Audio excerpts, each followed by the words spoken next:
우리 아침 저녁으로 정말 쌀쌀한 기운을 느끼게 되는데요. 완연한 가을입니다. 또한 날이 갈수록 가을이 깊어지는데요. 사실 이 가을에는요, 양면성이 있습니다. 이 가을이면 정말 울긋불긋 채색된 아주 그냥 불타는 듯한 우리 단풍을 우리는 즐길 수가 있습니다. LA가 조금 못한 것 같아요. 그래서 다른 지역으로 이제 단풍놀이 가시는 분들도 계시는데, 저는 토론토에 좀 오래 살았습니다. 그래서 좀 너무 춥고 또 여러 가지 이제 이민하면서 좀 힘들었던 것이 있기 때문에 잘 기억을 안 나는데, 가을만 되면 좀 그리워집니다. 왜냐하면 단풍은 정말 아름답고 대단합니다. 그렇지만 이제는 그 아름다운 단풍들도요, 낙엽이 되어서 떨어지는 계절이죠. 뿐만이 아니라 초록색으로 잎사귀들이 그토록 눈부시게 또 빛을 내다가 이제는 낙엽이 되어서 떨어지고 꽃은 지면서 상실의 계절이 바로 우리에게 다가오는데, 그와 함께 또 열매를 우리에게 가져다 주는 풍성한 계절이 바로 가을이죠. 그래서 가을은 이중성의 계절이다라고 이야기할 수가 있습니다. 이 이중적인 가을에 사실 우리 인생을 비춰보게 됩니다. 우리가 무성했던 그 잎사귀의 그 이파리들, 그리고 꽃 피웠던 것들이 다 이제 지고, 이제 열매의 계절이 왔을 때에 어떤 열매를 우리는 수확하고 있을까? 특별히 하나님 앞에 우리 어떤 열매를 드릴 수 있을까? 우리 한번 돌아볼 필요가 있습니다. 열매의 계절이죠. 어떤 열매를 맺어가고 있나? 아니면 우리가 열매가 혹시 없는가 생각이 됩니다. 열매라고 할 때 생각나는 에피소드가 하나가 있어요. 어린 소년이 하나 있었습니다. 근데 그 소년은 엄마 아빠 몰래 이제 홀로 자기의 시간을 보내고 싶을 때 숨을 수 있는 그러한 아주 아담한 공간이 있었습니다. 바로 뒷마당 한가운데 있는 아주 오래된 과일나무였죠. 가지가 높이 솟아있고 잎이 무성해서 잎에 가려 보이지 않는 곳에 자기만의 공간을 찾아서 그는 상상의 나래를 펼치고 슈퍼맨이 될 수도 있었고, 그리고 또 왕자가 되기도 했습니다. 그런데 이 문제는요, 이 과일나무가 수년 동안 과일을 맺지 못했던 것이죠. 그래서 한 번은 엄마 아빠가 하는 이야기를 엿듣게 되었습니다. 이제 과일을 맺지 못하기 때문에 저것을 잘라야겠다라고 하는 소리를 들었죠. 많이 슬펐습니다, 이 소녀는. 그렇지만 가만히 있을 수가 없었죠. 이 나무 구하기 프로젝트를 발동하기 시작한 겁니다. 과연 어떻게 했을까요? 그 소녀는요, 친한 친구들을 부릅니다. 그래서 그 주위에 있는 그 야생으로 자라난 그 사과나무, 거기에서 그 사과가 달려 있으면 사과만 따는 것이 아니라 그 사과 달려 있는 그 가지까지 자르는 거예요. 잘라가지고 과일 다음에 이 소쿠리에 가득하게 담았습니다. 그래 엄마 아빠가 이제 오후에 외출했을 때에 몰래 친구들하고 가가지고, 여러분 참 머리가 좋아요. 그 가지를 이 과일나무 가지에다가 다 해서 동여맵니다. 그래가지고는 아주 풍성해진 거죠.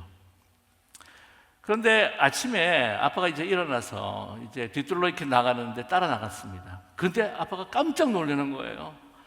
아니, 이 열매를 맺지 못하는 과일나무가 그냥 하룻밤새 잔뜩 과일을 이 사과를 갖다 맺었기 때문이죠. 그래서 막 놀랐습니다. 아니, 어떻게 이런 일이? 그러면서 이걸 알려주기 위해서 이제 아내한테 이제 말해주기 위해서 부엌으로 들어가는데, 이 소년이 이제 이 놀란 아빠가 우리 엄마한테 어떻게 이야기해주나 하고 궁금해가지고 따라 들어간 거예요. 여보, 기적이 일어났습니다. 아니, 정말 수년 동안 맺지 못했던 이 과일나무가 저렇게 많은 과일을 맺었습니다. 그러니까 밖에서 안에서 보니까 정말 그렇거든요. 세상에 기적적이군요. 그랬는데 이 아빠가 이 소년을 바라보면서 웃으면서 이렇게 이야기합니다. 여보, 더 큰 기적은요, 배나무에 사과가 썰린 겁니다.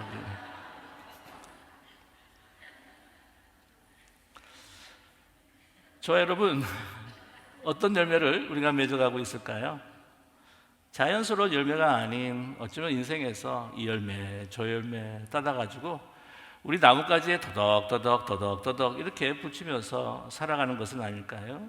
인위적인 방법으로, 노력으로 붙여놓고 우리가 이렇게 풍성한 인생을 산다고 이렇게 자랑하면서 우리는 사는 것이 아닐까요? 그래서 오늘 본문 7절은 이렇게 말씀합니다. 스스로 속이지 말라. 하나님은 업신여기를 받지 아니하시나니 사람이 무엇을 심든지 그대로 거두리라. 과연 우리는 어떤 열매를 맺고 살아갈까요? 혹시 주님 앞에 드릴 진정한 참된 열매가 있습니까? 우리가 나무로 이렇게 비유한다고 한다면 어떤 나무일까요? 우리는 예수님을 믿기 전에 죽었던 나무입니다. 그래서 죽은 나무는 어떻게 합니까? 다 쪼개서 정말 땔감으로 쓸 수밖에 없는 나무죠. 유대 사람들은 그렇게 이야기했습니다. 이방인들은 이 땔감으로, 지옥의 땔감으로 위에서 태어난 존재들이라고 그렇게 이야기한 적도 있죠. 땔감으로 쓸 수밖에 없었던, 불타서 죄로 없어질 수밖에 없었던 우리의 인생들이 예수 그리스도를 인하여 그 은혜로 말미암아 우리는 다시 살아났습니다. 성령이라고 하는 그 놀라운 하나님의 그 은혜의 그 능력을 통해서 우리는 다시 살아난 것이죠. 그리고 성령을 통해서 우리에게 주시는 하나님의 그 축복의 자양분을 우리는 받으면서 우리는 성령의 열매를 맺어가는 사람들입니다. 어떤 성령의 열매일까? 우리는 너무나 잘 알고 있습니다. 오늘 갈라디아서 본문 6장인데요. 이미 갈라디아서 5장 22절과 23절에 바울 사도는요, 그 성령의 열매를 우리에게 언급해주고 있습니다. 오직 성령의 열매는 사랑과 희락과 화평과 오래 참음과 자비와 양성과 충성과 온유와 절제니 이 같은 것을 금지할 법이 없느니라. 여러분 한번 생각을 해보십시오. 사랑의 열매, 그리고 희락의 열매, 화평의 열매, 오래 참음의 열매, 이 열매들이 내가 가진, 아니 나의 열매다라고 생각하면서 묵상을 할 때 참 마음이 막 펴지지 않습니까? 사랑의 열매, 그 단어조차도 참 우리를 따뜻하게 합니다. 희락, 한번 묵상을 해보세요. 그 단어 하나하나를. 우리의 마음이 활짝 펴지는 것뿐만이 아니라 우리의 얼굴도 활짝 펴지지 않습니까? 우리에게 있던 주름까지도 이렇게 싹 펴지는 듯한 그런 기분이 들지 않습니까? 그런데 오늘 말씀 가운데 갈라디아서 6장 8절이 이게 성령으로 맺는 열매가 아니라 혹시 우리가 아직도 육체의 열매를 맺고 있는지 바울 사도는요 많이 걱정하고 있습니다. 그래서 갈라디아서 6장 8절에 자기 육체를 위하여 심는 자는 육체로부터 썩어질 것을 거두고 성령을 위하여 심는 자는 성령으로부터 영생을 거두리라. 바로 영생은 바로 예수 그리스도이신데 예수 그리스도의 그 주시는 열매가 바로 성령의 9가지 열매이죠. 그런데 그 반대로 우리가 혹시 육체의 열매, sarx, 우리의 탐욕과 욕심, 우리 죄된 본성을 통하여서 맺어지는 열매들은 어떤 것인지 갈라디아서 5장 19절에서 26절은 이렇게 21절까지 이렇게 말씀하고 있습니다. 19절에서부터 21절까지죠. 육체의 일은 분명하니 곧 음행과 더러운 것과 호색과 우상 숭배와 주술과 원수 맺는 것과 분쟁과 시기와 분냄과 당짓는 것과 분열함과 이단과 투기와 술 취함과 방탕함과 또 그와 같은 것들이라 전에 너에게 경계한 것 같이 경계하노니 이런 일을 하는 자들은 하나님의 나라를 유업으로 받지 못할 것이오 라고 말씀하고 있습니다. 뭐 더러운 것, 호색, 음행 몰라도 우리 예수님보다 더 사랑하는 우상 숭배의 마음도 가지고 있고 오늘 분쟁, 시기, 당을 짓는 것, 분열하는 것, 분노하는 것. 근데 이것뿐만이 아니죠. 오늘 말씀 가운데 이런 일을 하는 자들 그리고 그와 같은 것들이라 거기에 뭐가 있겠습니까? 근심, 염려, 불신, 불평, 불만, 불만족 이런 것들도 다 포함이 되어 있지 않을까요? 이런 낱말들 하나하나 우리가 생각하면서 우리 마음에 담은 우리 마음이 얼마나 어두워지는 것을 느끼는지 모릅니다. 마음이 조그라지고요. 얼굴도 그냥 쭈그러집니다. 저와 여러분, 어느 누가 이러한 정말 육체로 심는 그래서 열매를 맺기를 원하겠습니까? 우리 안에 성령이 있기 때문에 오늘 9가지 성령의 열매를 우리가 되뇌일 때에 얼마나 우리의 마음이 따뜻해지고 마음이 넓어지고 우리의 얼굴이 펴지는지 모릅니다. 여러분, 그것을 위해서 우리가 어떻게 무엇으로 우리가 채워야 할 것인지, 사랑의 열매, 바로 예수 그리스도의 성품과 예수 그리스도의 그 사랑스러운 모든 것들로 우리가 채워야 할 때에 빌립보서는요 구체적으로 이렇게 말씀해 주고 있습니다. 4장 8절에서 9절까지 제가 한번 읽어드릴게요. 끝으로 형제들아, 무엇에든지 참되며 무엇에든지 경건하며 무엇에든지 옳으며 무엇에든지 정결하며 무엇에든지 사랑받을 만하며 무엇에든지 칭찬받을 만하며 무슨 덕이 있든지, 하나의 grace죠, gracious, 은혜가 있든지 무슨 기림이 있든지. 너무 참 좋아서 칭찬하기를 원하는데, 왜 기림이라고 하는 것은 높이 평가하고 이렇게 칭찬하는 것인데, 뿐만이 아니라 이 기림은요 그리워지는 거예요. 내가 힘들고 어려울 때 그 사람을 떠올리면서 내 마음이 따뜻해질 정도의 그러한 기림입니다. 이런 것들을요 생각하라는 겁니다. 깊이. 근데 오늘 말씀 보면 참된 것, 경건한 것, 옳은 것, 벌써 이 단어를 우리 가운데 되새기는 가운데 우리의 마음이 얼마나 하나님의 것으로 순수하고 청결한 것으로 사랑으로 채워진지 모릅니다. 이것을 깊이 생각하라는 것이죠. 그리고 어떻게 하라고요? 오늘 9절 말씀 보게 되면 너희는 내게 배우고 받고 듣고 본 바를 행하라고 하는 것이죠. 행할 때 이것이 풍성한 성경의 열매가 맺어지게 된다라고 우리가 말씀하고 있습니다. 그런데 이러한 선을 행할 때 낙심하지 말라고 우리에게 말씀하고 있습니다. 여러분, 그리스도의 성품을 우리가 채우고 이렇게 옳고 바르고 길만하고 정결하고 또한 덕이 있는 이런 것들이 그리스도의 성품들을 담아서 우리가 성령의 열매를 맺는다고 하는 것이 결코 이거 쉬운 것이 아닙니다. 그래서 오늘 갈라디아서 6장 9절에서 뭐라고 이야기하면 우리가 선을 행하되 낙심하지 말지니 포기하지 아니하면 때가 이름에 거두리라 말씀하고 있습니다. 이 선을 행하고 그리스도의 성품을 닮아가는 그 훈련을 하는 가운데 낙심하지 말라, 포기하지 말라. 왜냐하면 때가 곧 이른다는 것이죠. 거두리라. 여러분, 왜 우리가 참 낙심하고 포기하고 싶을 때가 있는지 그 이유는 사실은요 기간이 오래 걸린다는 겁니다. 심을 때와 거둘 때가 기간이 걸리는 거예요. 특별히 아마 농사 지으신 분들은 아실 거예요. 지금 당장 씨앗을 심었다고 내일 당장 열매를 먹기는 어렵습니다. 아니 불가능한 거죠. 그런데 우리는 이제 도시 생활을 하면서 인스턴트 문화에 아주 적응이 되어 사는 사람들이에요. 거기에 익숙합니다. 그래서 우리 한국 분들 같은 경우에는 안 그래도 막 조급하고 막 빨리빨리 그 민족인데, 우리는 막 이 인스턴트 푸드 1분 30초 만에 쿡이 되고 3분 안에 조리가 되고 하는 것에 너무 익숙해져 가지고 모든 이러한 삶 그 부분들이요 이렇게 돌아가기를 원하는 거예요. 심지어는 관계, 우리가 가지고 있는 우리의 성품들도 막 그렇게 빨리 뭔가 결과를 보기를 원한다는 겁니다. 그러면 마이크로웨이브에 3분 딱 집어넣고 씨앗에다가 3분 딱 해서 라이프로 집어넣고 팍 하고 돌리면 팍 하고 뭐가 튀겨져 가지고 열매 맺고 열매를 먹고 뭐 그러면 얼마나 좋겠는가 하는 생각이 들죠. 결코 그럴 수 없다는 겁니다. 우리 한국 민족들 사실은 좀 이렇게 빨리빨리 하기 때문에 경제적인 성장 그리고 풍요를 누리고 있지만 그로 인해서 오는 여러 가지 사회적인 어려움들도 있지 않습니까? 근데 보니까 이 빨리빨리가 우리 한국 사람의 거의 이 트레이드 마크더라고요. 그 몽골 선교를 가도요 거기에 그 한국말 잘하시는 분들이 꽤 많은데 그분들이 다 제일 빨리빨리 한국 사람 빨리빨리 터키를 갔는데도 터키 현지인 중에서 우리를 인도하시는 분이 자 빨리빨리 그래요. 이렇게. 그래서 뭐든지 인간의 관계도 그 사람을 바라보는 것도 너무 빨릴 때가 많습니다. 빠른 판단, 나 자신뿐만 아니라 다른 사람도요.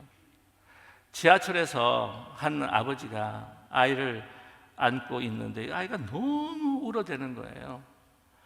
근데 막 힘이 없이, 아버지는 힘이 없어가지고는 그냥 아이만 이렇게 둘러 안고 이렇게 계속해서 가고 있는데 너무 막 울어대는데 옆에 있는 아주머니가 아저씨, 애를 좀 조용히 시키세요. 시끄러워서 살 수가 없습니다. 좀 애 좀 조용히 시키세요. 아, 예, 죄송합니다. 죄송합니다. 뭐 아버지는 정신이 없는 거예요. 그래서 막 애가 막 구름을 그치지 않으니까 막 아저씨 좀 제발 조용히 시키세요. 아니, 다른 사람이 있는데 왜 이렇게 아이를 갖다가 울리게 해서 방해를 합니까? 그때 그 아버지가 이야기를 합니다. 사실은요, 이 아이가요, 그리고 저도요, 오늘 병원에서 제 아내가 죽는 모습을 저는 지켜볼 수밖에 없었습니다. 아이는 오늘 엄마랑 떠난 날입니다. 그럼 뭐라고 이야기해요? 한 번쯤 물어보지 왜 아이가 이렇게 우느냐. 우리 한국 사람들 하는 그 이야기가 있어요. 뭐 하나 탁 이렇게 보면은 안 봐도 드라마야 이렇게. 우리 한국 분들이 드라마를 너무 많이 보았는지 그냥 혼자 소설을 써요. 그냥. 무슨 일이 있으면 다 소설을 써. 그냥. 어떻게 합니까? 한 사람의 인생이 그 오랜 시간을 살아오면서 수많은 에피소드들이 있는데 어떻게 하냐고.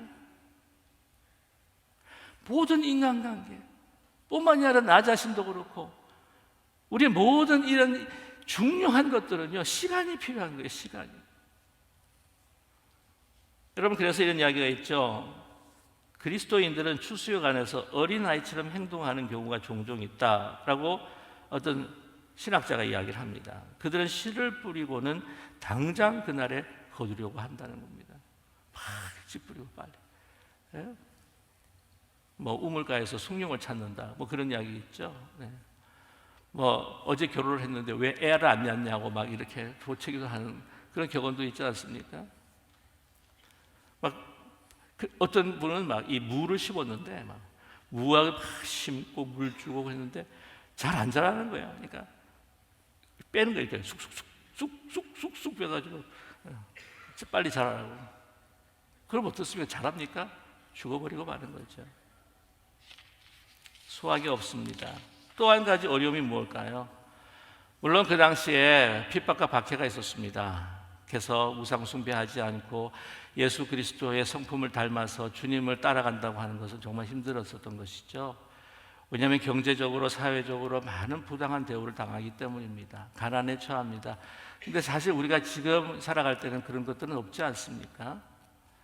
근데 오늘 갈라디아서 5장 24절과 26절 이 성령의 육체의 그 열매가 어떤 것인지 또한 성령의 그 열매가 어떤 것인지를 쭉 열거를 하면서 또한 끝에다가 이렇게 바울 사도는 언급하고 있어요. 이게 5장 24절과 26절인데 그리스도 예수의 사람들은 육체와 함께 그 정욕과 탐심을 십자가에 못 박았느니라. 그래야지 성령의 열매가 맺히는 거예요. 만일 우리가 성령으로 살면 또한 성령으로 행할지니 헛된 영광을 구하여 서로 노엽게 하거나 서로 투기하지 말지니라 이렇게 말씀하는 거예요. 왜 우리가 선한 일을 하고 하는데도 자꾸만 어떤 때는 피곤해지는가? 정말 우리가 한 마음이 되어서 끝까지 하나님의 영광을 구하면서 나 자신은 죽고 예수 그리스도 안에서 죽고 예수 그리스도의 영광을 드러내야 되는데 그러지 않고 시간이 지남에 따라 자꾸 내 헛된 영광을 바라고 구하기 때문이라는 거예요. 내가 이렇게 선한 일을 하게 되게 되면은 그래도 사람이 인정해 줄까? 또한 내가 이렇게 희생하고 하는데 하나님께서 알아주시겠지만은 그래도 다른 사람들한테 좀 인정을 받고 싶어. 나의 자신의 영광, 내 자신의 명예가 드러나지 않고 인정받지 않을 때에 막 피곤해지는 거예요. 실망도 하고 노여워하기도 하고. 여러분, 그러나 우리 인생 살면서 다른 사람들의 인정으로 인한 주어지는 영광과 명예라고 하는 것 때문에 얼마나 사람이 피폐해 주는지 아십니까? 젊은 아주 잘생긴 연예인들 가운데도 한창 인기몰이를 할 때 막 그렇게 우상화하더니 나중에 인기가 떨어지고 어떤 사건을 통해서 인기가 떨어지게 되면 사람들이 그들을 잊혀져 갈 때에 다는 그렇지 않지만 결국에는 극단적인 선택을 하는 사람들이 있지 않아요? 그 전에 우리 월드컵, 지난 월드컵 보게 되게 되면요, 막 Star is Born 해가지고는 막 아이돌 축구 선수 해가지고 조 무슨 성규 선수가 있었어요. 풀 네임은 제가 이야기 안 하겠습니다. 그래가지고 막 골 넣고 막 헤딩하고 하니까 막 아이돌 막 그냥 Star is Born. 그 다음에 아시안 게임에서 그냥 넘어지고 제대로 골 못 넣으니까 쟤 갈아치워라 그냥 뭐 제가 지금 뭐 연예인병에 들었다고 하면서 막 비판하고, 사람의 이 관점, 사람의 인적이라고 하는 게요, 정말 뭐라 그래야 됩니까? 팥죽 끓듯 하는 거예요. 변죽, 조석으로 틀립니다. 우리도 다 경험해 보잖아요. 이게 모든 거 아니까 다 내 줄처럼 막 그렇게 좋아하다가도 뭐 하나 사건이 있으면은 막 팩도 나지고 막 미워하고, 그렇게 막 칭찬을 하다가도 뭐 자기 마음에 안 들면은 그냥 비판하고. 그게 인간의 관점이, 인간의 인정이라고 하는 것. 그럼 너무 우리 그걸 따라서 살아가면 피곤한 겁니다. 우리도 상심이 크고 어려움에 당할 수밖에 없다는 거죠.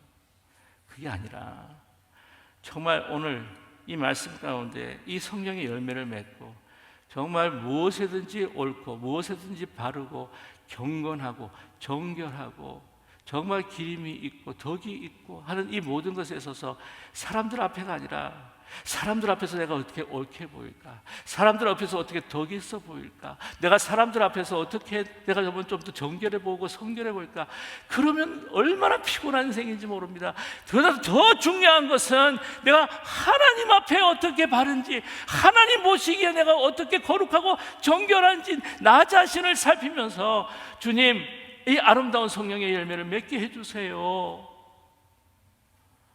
라고 할 때에 그때 참된 성령의 열매가 맺어지는 것이죠.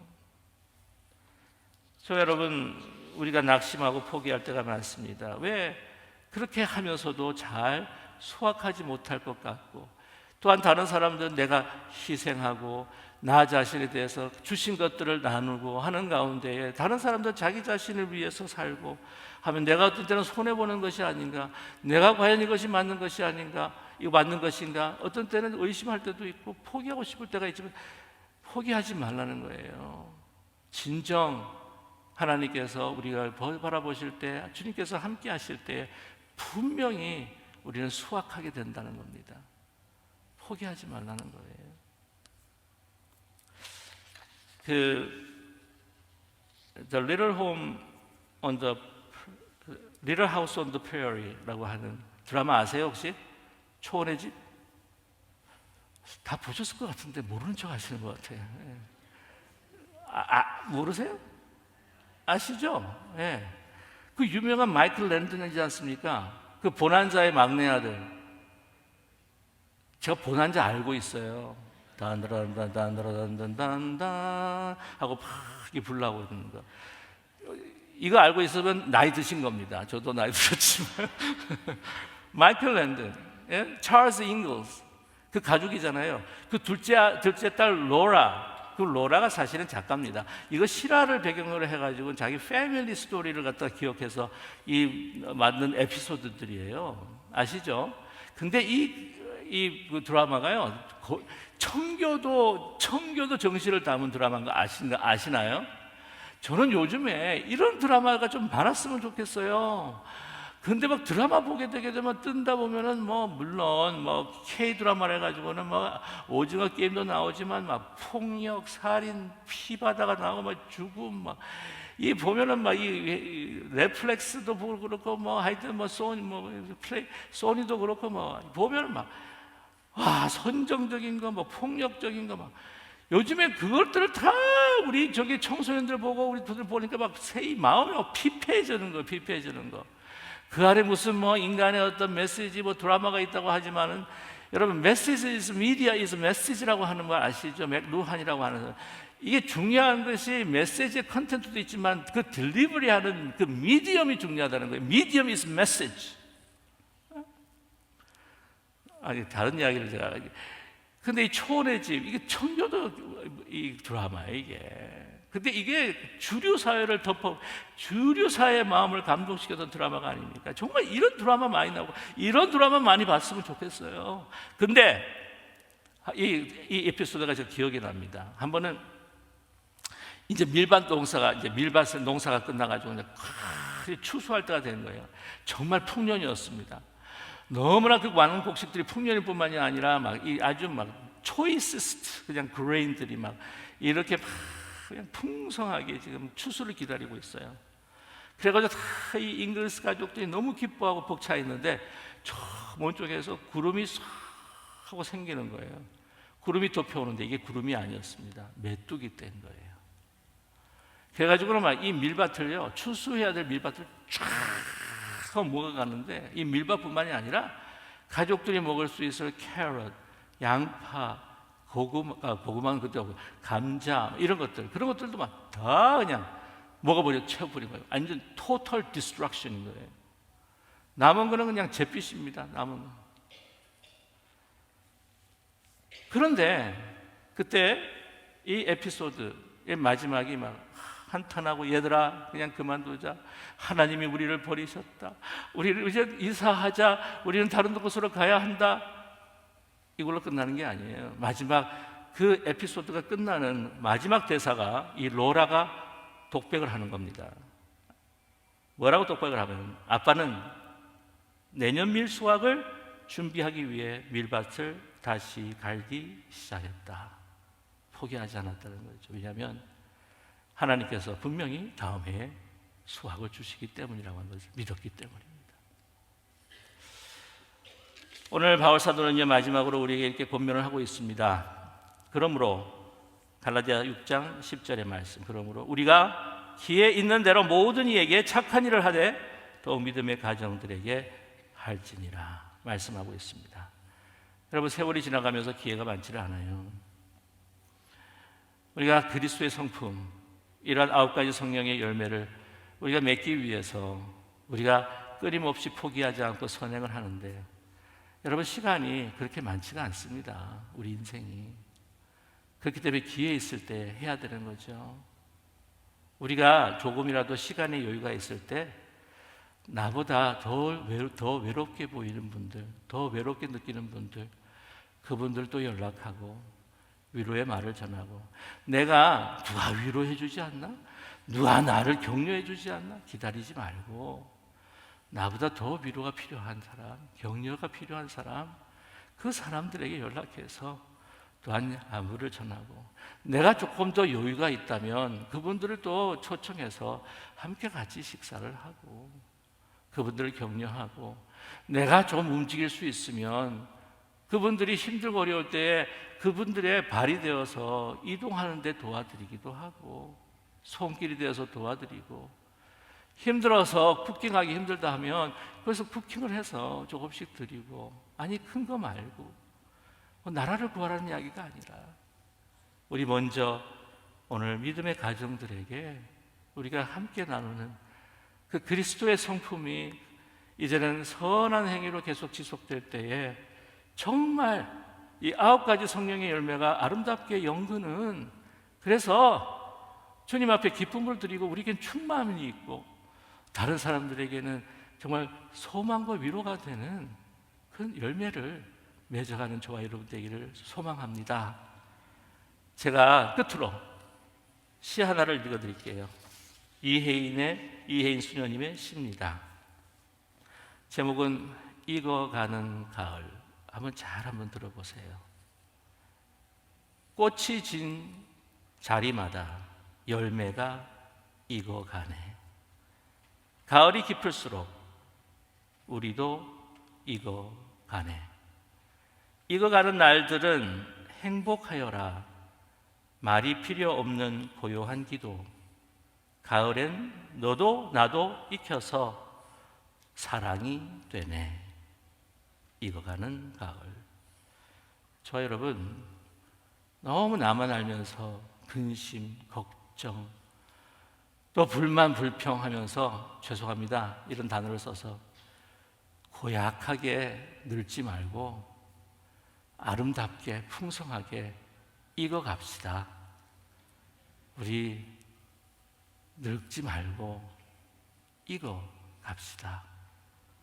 기도하겠습니다.